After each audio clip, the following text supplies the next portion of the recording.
आपको क्या लगता है अपने विषय में? कोई निर्धन भिखारी हैं या सेठ भिखारी हैं? निर्धन सेठ हैं या धनवान सेठ हैं? कुछ दिन पहले शायद एक सूचना आई थी कि किसी भिखारी के पैसे निकालने के बाद बैंक खाली हो गया था। इतने पैसे उसके थे, उसने निकाले, बैंक ही खाली हो गया था। और थी वो भिखारी माता जी। और ऐसे भिखारी होते हैं जो मांगता रहता है, बेचारे को कोई देता ही नहीं है। उसके तो होते ही नहीं है, बैंक में कटोरी में भी नहीं होते। नया नया भिखारी हो, उसके पास कितने पैसे होंगे? ईश्वर के सामने वस्तुतः हमारी क्या स्थिति है,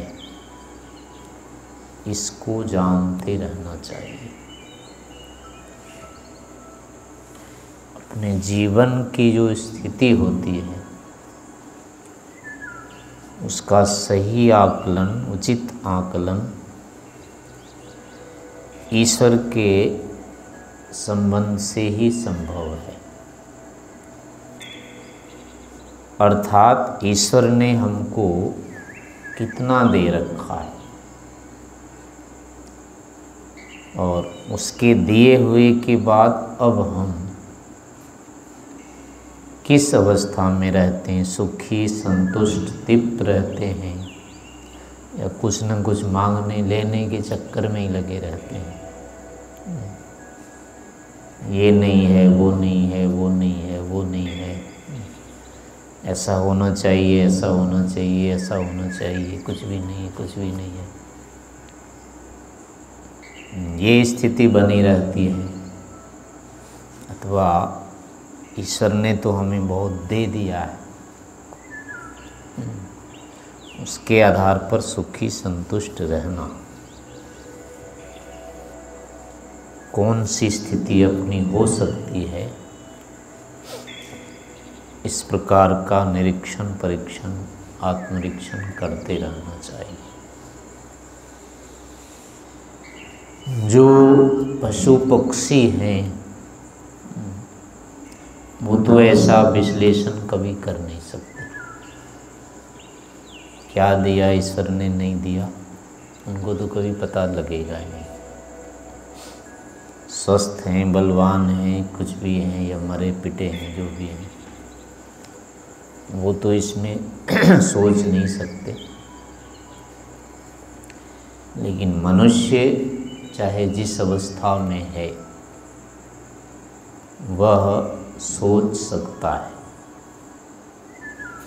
वर्तमान में ईश्वर ने हमको कितना दिया हुआ है। मनुष्य इसको जान सकता है। उस दिए हुए के अनुसार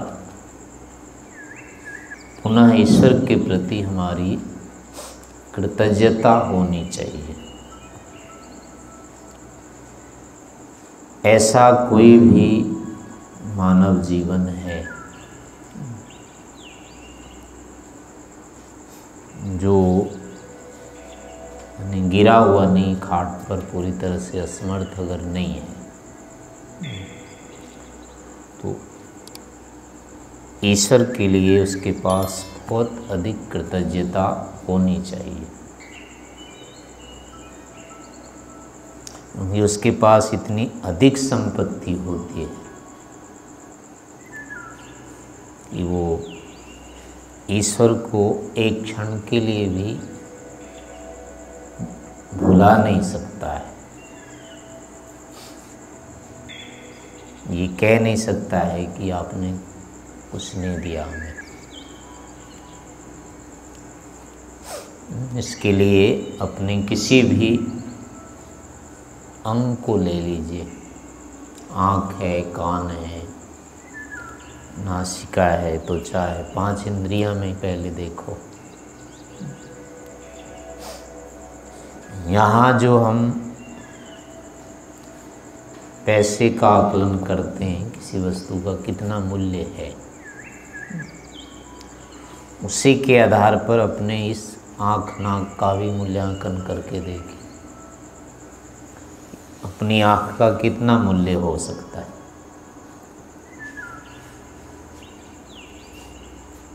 अपनी आँख दोनों देने में कितना लेंगे आप? कान कितने में दे देंगे आप? दोनों कान। नाक अपनी देने में कितना लेंगे?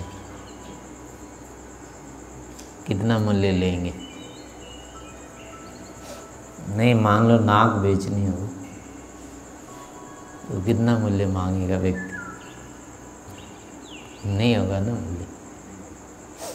और वो मूल्य वास्तविक में नहीं होगा या वैसे ही नहीं होगा। नहीं, लेना चाहे तो उसको मिल सकता है ना उतना। एक आँख का लाखों रुपये मिल सकता है व्यक्ति को, नहीं देगा। ऐसे मतलब ये भी नहीं है केवल काल्पनिक है कि चलो कोई मूल्य तो है नहीं इसका, और मूल्य है ऐसा भी नहीं है, ये मूल्य तो है ही। तो आँख है, कान है, नाक है, रचना है। रचना का आदमी कितना मूल्य लेगा देने का? कौन देगा? कोई नहीं देगा। तो अब ये बात आती है कि ये है किसका? कहाँ से लाए उठा कर? माता पिता ने तो दिए नहीं, वो अपने लेके घूम रहे हैं, उनके पास वो अपना ही है, हमको तो दिया नहीं है। तो स्वयं हम इसको बना नहीं पाते हैं। थोड़ी सी आँख खराब हो जाती है तो डॉक्टर के पास घूमते रहते हैं, वो भी थोड़ा मोड़ा ठीक करता है, पूरा करता नहीं होगा। और नहीं करता है डॉक्टर तो कोई उपाय नहीं अपने पास रोने के अतिरिक्त।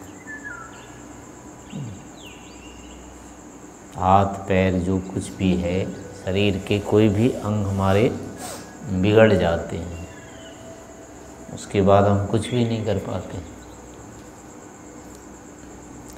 तो अब जो बिगड़ जाते हैं उसकी अपेक्षा देखो जब तक ठीक हैं वो, तो उनका मूल्य कैसे नहीं है। कोई अंग बिगड़ जाने पर हम कितना पैसा लगा देते हैं उसके पीछे ठीक कराने के लिए। अगर ठीक होने की संभावना हो तो जितना होता है सब लगा ही देते हैं। तो इसका मतलब हुआ ना कि अगर वो ठीक ठाक है तो इतना मूल्य तो है ही हमारे पास, इतना मूल्यवान, और वो किसी ने नहीं दिया। यहाँ किसी का तो किसी ने दिया नहीं है। वो सारा का सारा ईश्वर का ही तो माना जाएगा। ईश्वर ने ही दिया है इतना सारा। तो अब जब इतना ईश्वर ने दिया हुआ है तो इसके आधार पर हमारी कृतज्ञता ईश्वर के प्रति क्यों नहीं बनती? जितना भी दिया है चलो उतने का मान ले तो भी कितनी अधिक कृतज्ञता बनती है। ये तो 5 इंद्रियां हो गई है, 5 कर्मेंद्रियां का ऐसे ही है, ऐसे पूरे शरीर का है। इतना जितना भी दिया हुआ है इसने, ईश्वर ने दे दिया है इतना, तो इसके आश्रय से भी अगर हम ईश्वर के प्रति कृतज्ञता को मापें तो हम दिन भर उसके प्रति कृतज्ञ रह सकते हैं। दिन भर हम इसके दिए हुए कार्यों का उपयोग करते रहते हैं। ऐसे ये इंद्रियां, ऐसे मन भी है, मन भी उसी का दिया हुआ है। उसी मन के आधार पर हम जो कुछ फिर सोचते हैं, विचारते हैं या जो भी कुछ करते हैं। उसका भी हम दिन भर प्रयोग करते रहते हैं। तो अब उस मन के आधार पर भी ईश्वर के प्रति हमारी कृतज्ञता बहुत अधिक बनती है, थोड़ी मोड़ी नहीं बनती है। ऐसे ही पूरे के पूरे शरीर के लिए बनता है, और यही शरीर हम अपने पूरे जीवन तक रखते हैं, बदलते तो है नहीं इसको। जितना भी होता है ये ईश्वर का ही दिया हुआ शरीर हमारे पास होता है, और पूरे जीवन हम इसी के आधार से सारा काम चलाते हैं। लेना देना, सोचना, पढ़ना, लिखना या जो कुछ भी यहाँ कर रहे हैं सब इसी शरीर के माध्यम से ही तो करते रहते हैं। तो एक दिन नहीं, 10 दिन नहीं, 100 दिन, 50 दिन, वर्षों तक हम इसी शरीर के आश्रय से अपना सब कुछ कर रहे होते। तो ऐसी स्थिति में फिर निश्चय से हमारी कृतज्ञता ईश्वर के लिए 24 घंटे से भी अधिक की बनती है। दूसरे के द्वारा जो भी काम हम कराते हैं या अपनी बुद्धि आदि से जो कुछ भी हम काम कर रहे होते हैं उसमें भी ईश्वर का सीधा सीधा वहाँ दिए हुए का सहयोग लेकर के ही करते हैं, निरपेक्ष होकर के नहीं करते। पढ़ लिख लेते हैं, चलो बुद्धि हो जाती है, उसके बाद हम किसी को बता रहे होते हैं, तो उसमें भी तो जीव का ही काम लेते हैं। फिर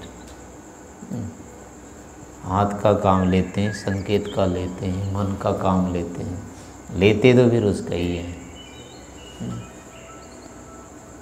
ठीक है, ज्ञान हम कह सकते हैं कि चलो इतना हमारा है, लेकिन दूसरे को जब वही ज्ञान देने लगेंगे तो उपयोग तो इनका ही करना होगा जो कि अपना नहीं है।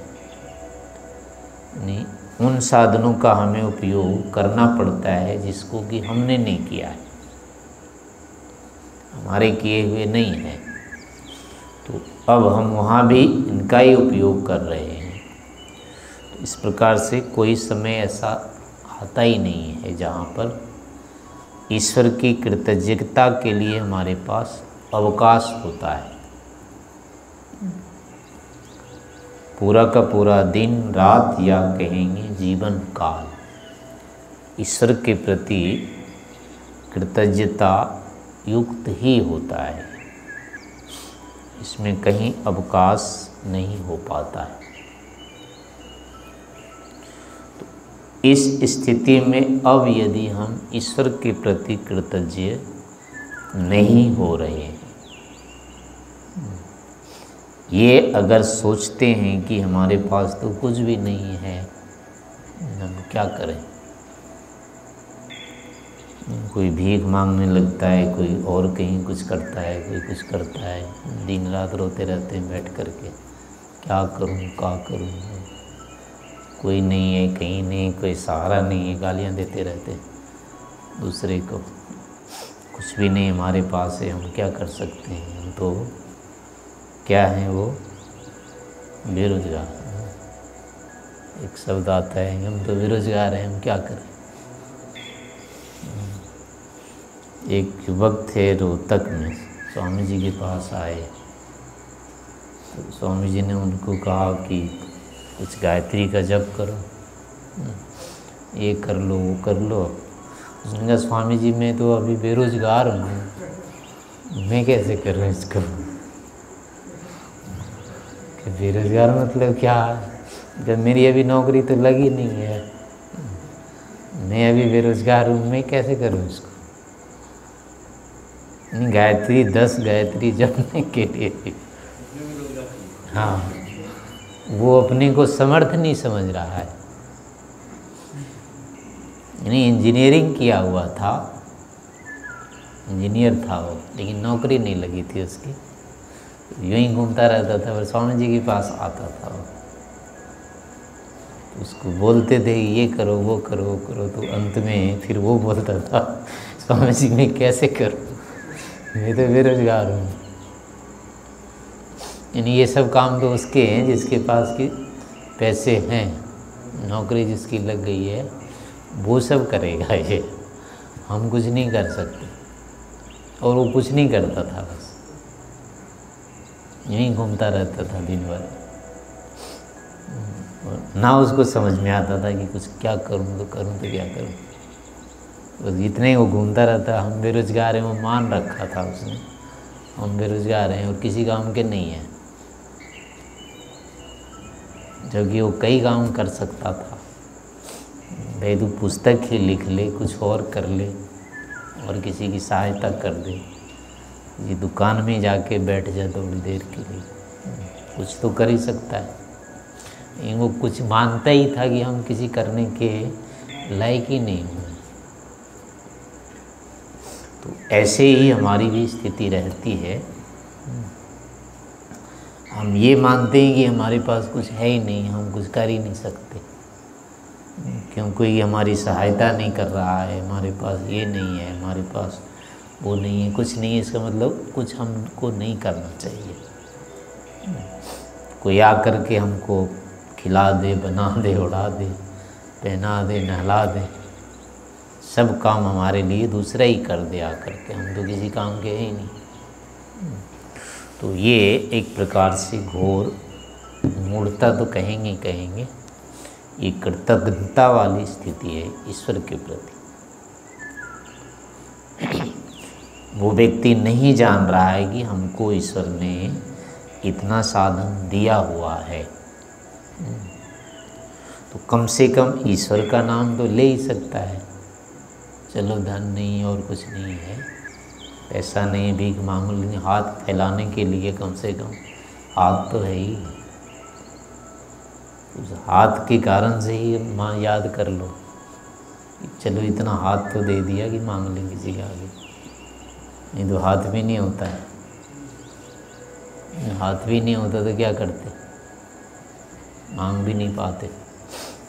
पैर नहीं होता तो क्या कर लेते, घिसटते रहते सांप की तरह। तो कम से कम पैर दे दिया तो पैर के कारण से ही नाम ले लो।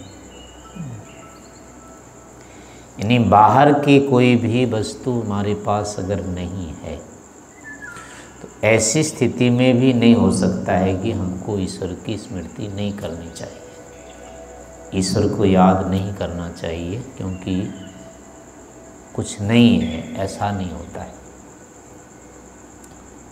ईश्वर को जानने के लिए, ईश्वर को याद करने के लिए वस्तुतः हमारे पास सदैव साधन रहते हैं। ईश्वर को स्मरण करने की सामर्थ्य हमारे पास सदैव रहती है, और हेतु भी रहते हैं, मतलब उसके कारण भी रहते हैं, साधन भी होते हैं। पूरे बीमार पड़ गए, चलो बुद्धि अब काम नहीं कर रही है, वो एक अलग अवस्था हो गई, अपवाद कहेंगे, लेकिन प्रायः अधिकतम मनुष्यों की ऐसी स्थिति नहीं होती है, किसी किसी की होती है। लेकिन जितने लोग निठल्ले कहते हैं अपने आप को, बेरोजगार कहते हैं अपने आप को, नास्तिक बताते हैं अपने आप को, या अन्य कुछ भी कहते हैं, या निराश हताश रहते हैं, दिन रात दूसरे की सहायता के लिए छटपटाते रहते हैं, कोई आके कुछ कर दे, इन सभी परिस्थितियों में व्यक्ति ईश्वर के सानिध्य को प्राप्त कर सकता है। इतना उसको चाहिए कि कम से कम वो एक समय दो समय भी ईश्वर को याद कर ले। जितना दिया है उतने, चलो और आगे चाहिए, धन संपत्ति जो मिल रही है ये भी ईश्वर की कृपा से ही मिलती है, तो उतनी कृपा भी नहीं है। अगर बुद्धि ठीक होती और अधिक सात्विक होती तो चली जाती, और धन संपत्ति भी कमा ही लेते फिर। लेकिन वो भी नहीं कमा पा रहे हैं धन संपत्ति, इसमें निश्चय ये तो है कि बुद्धि उतनी नहीं चल रही है। लोक से संबंधी जो बुद्धि चलनी चाहिए थी, व्यवहारिक बुद्धि, उतनी नहीं है इसलिए मार खा रहे हो। तो लेकिन उससे कम में तो है ना, उससे पीछे तो है ही, उतने का ही तो अभाव है, लेकिन उसके पहले तो है ही है।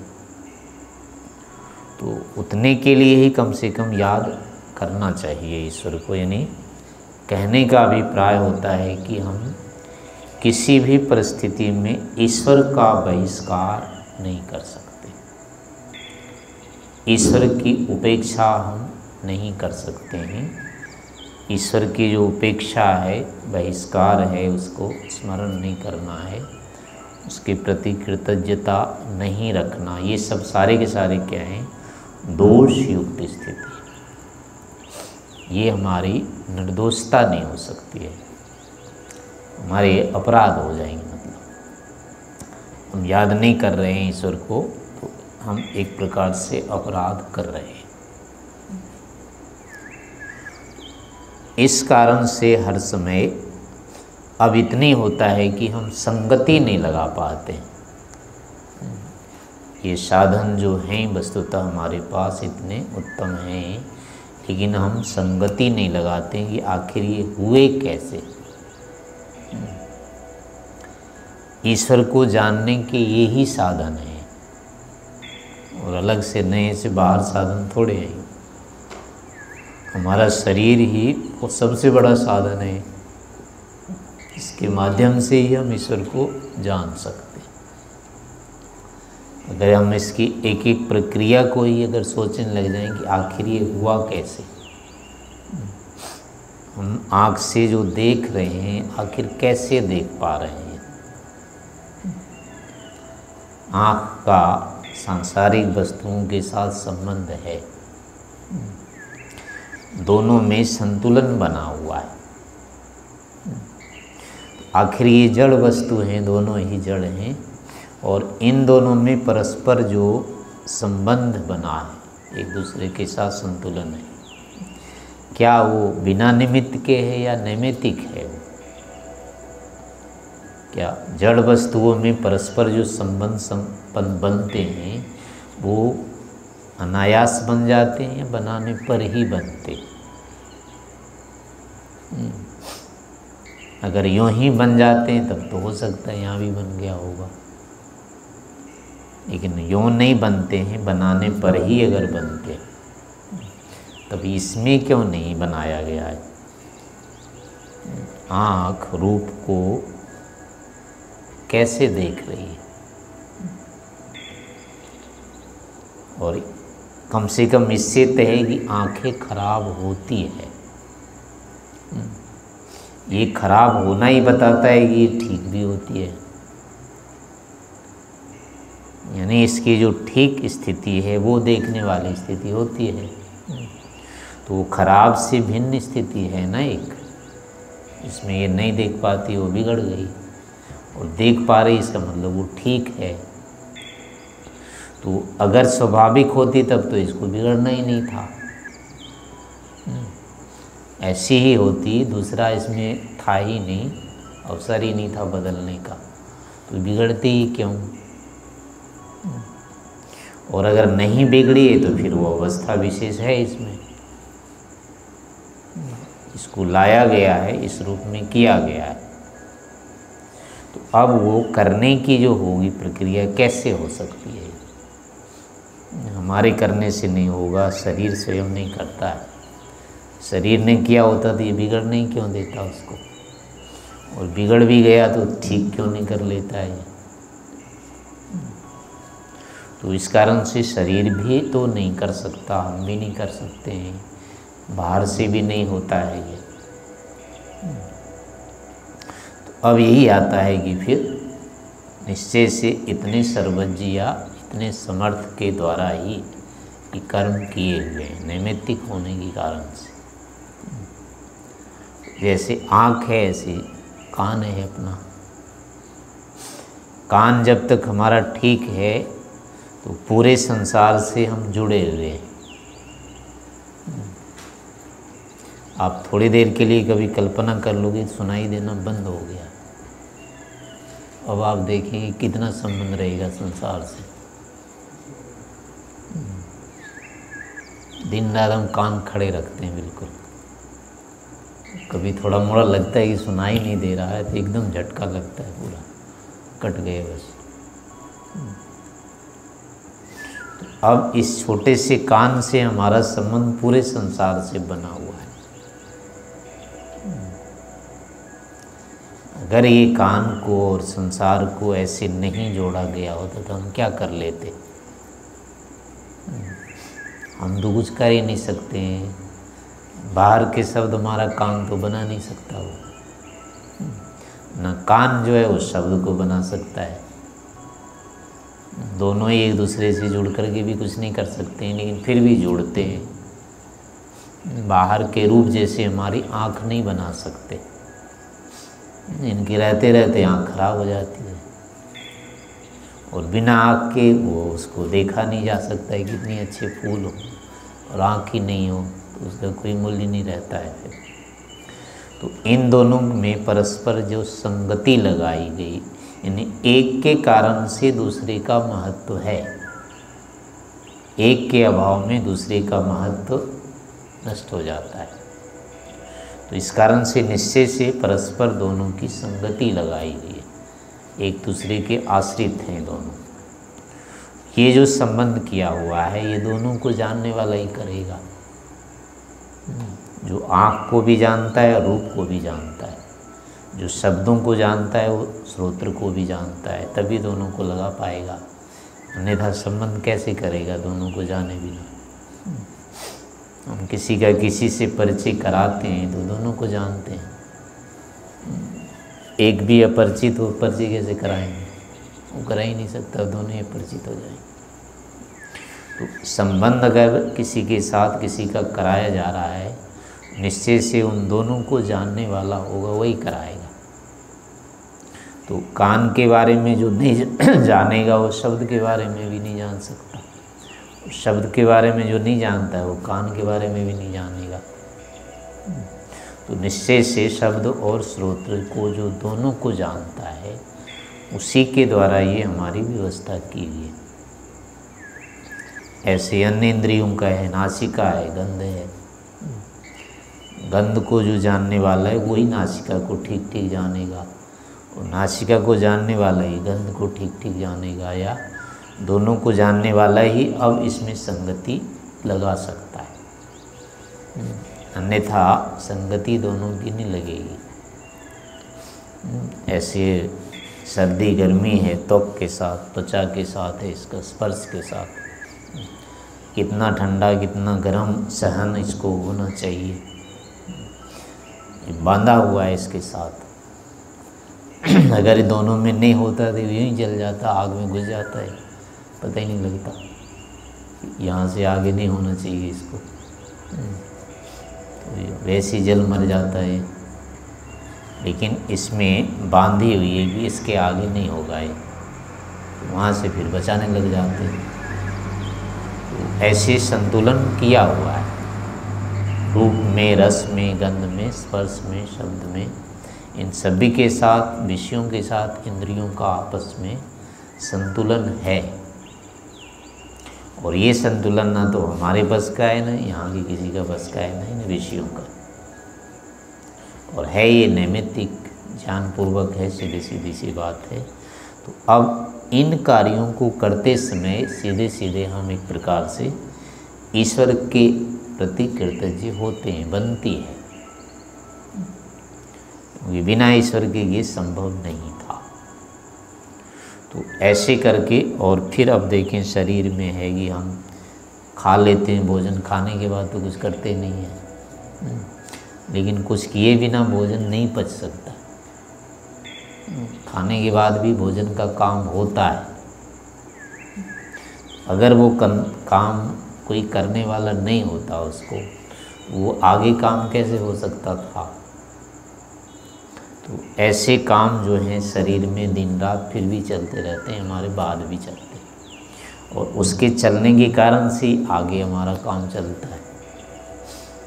नहीं तो फिर कहते हैं कि आज तो बचा ही नहीं भोजन, में खा तो लिया हमने, अपना काम तो हमने कर दिया, और दूसरे ने काम बंद कर दिया है तो अब रोने लग जाते हैं। वे उसने तो किया नहीं है, क्या करें। तो इसका मतलब है अगर ठीक ठाक भोजन पच रहा है तो हमारी सहायता दूसरा कर रहा है। हमने जैसे काम किए ऐसे दूसरा भी कर रहा है, तभी ये चल रहा है। अन्यथा नहीं करता उसने तो चलना ही नहीं था। तो अब ठीक ठाक भोजन खा रहे हैं, पी रहे हैं, पच रहा है, यानी अगले दिन हम देख रहे हैं। इसका मतलब है ईश्वर की हमको सहायता मिल रही है, अन्यथा उसके बिना अगला दिन हम नहीं देख सकते। तो एक एक क्षण हमारा जो आगे चल रहा है यदि, तो इसमें निश्चय से ईश्वर का सहयोग है। उसके सहयोग के बिना ये आगे नहीं बढ़ सकता है क्षण। तो ऐसे थोड़े थोड़े में भी हम कहीं पर भी जा कर के इस प्रकार से विचार करते हैं तो उसमें आता है कि ईश्वर का हमारे साथ सहयोग है। इस प्रकार से ईश्वर के प्रति हमको कृतज्ञ होना चाहिए। ऐसे सोचने पर फिर नहीं होगा कि ईश्वर नहीं है। और एक बार यदि बैठता है कि हाँ ईश्वर के द्वारा ये किया हुआ है, तो हमारी बुद्धि फिर धीरे धीरे निश्चय से सात्विक होने लगती है। जीवन में फिर वही आत्मबल आने लगता है, निराशा हटने लगती है, प्रसन्नता बढ़ने लगती है। तो ऐसे धीरे धीरे फिर हमारा जीवन सुख शांति की ओर बढ़ते बढ़ते फिर ईश्वर के प्रति वस्तुतः समर्पित हो जाता है। तो इस प्रकार से कभी भी अगर मन में ऐसा कोई कुतर्क आता है या वितर्क आता है, अपने जीवन में निराशा आती है या ये लगता है किसी काम का नहीं हूँ, तो निश्चय से है कि हम यहाँ पहले तो ईश्वर की उपेक्षा कर रहे हैं, ईश्वर का निरादर कर रहे हैं। इस कारण से हमारी ये दुर्गति हो रही है। उसके लिए पहले ईश्वर से ही प्रार्थना करनी चाहिए। अपने शरीर आदि की संगति ईश्वर के साथ लगाने का प्रयास करना चाहिए। ऐसे धीरे धीरे फिर हमारी बुद्धि ईश्वर के प्रति अभिमुख होने लग जाती है। ऐसे विचार करना चाहिए।